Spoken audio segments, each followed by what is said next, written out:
Happy 2020, everyone. My name is Reeves, and this is In the Know.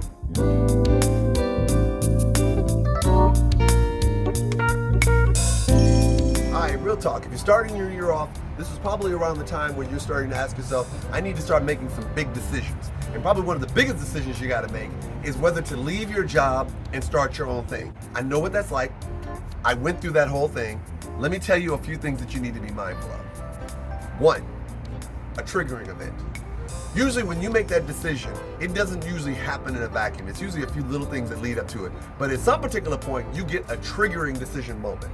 That's that moment when something really crazy happens or something very profound. It could be something like they're shutting your business down, they're talking about laying you off, or maybe you had an evaluation that really threw you back.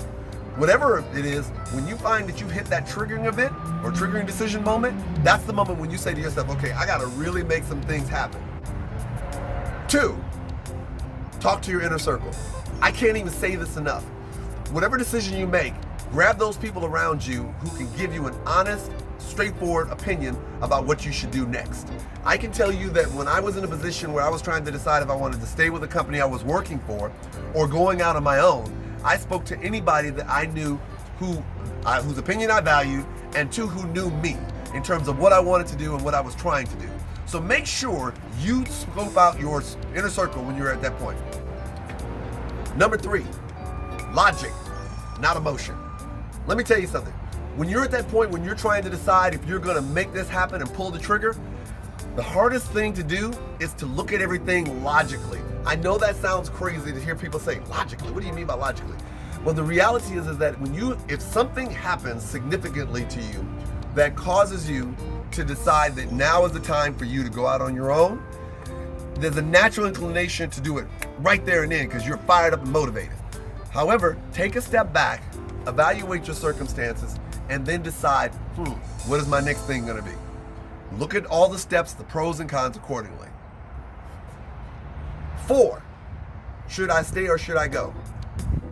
When you're evaluating your decision, you have made a decision that you want to leave. You know you're going to leave, but you want to make sure you don't do it in a dumb way. Now, let me just be clear about this. Sometimes there's no great time to leave. Sometimes pulling the wrap off and just go ahead and doing that thing may be the best thing for you. However, you may find that if waiting a few months, saving up a couple more extra dollars may make the transition easier. Whatever the case may be, look at the two because there may be pros and cons to both.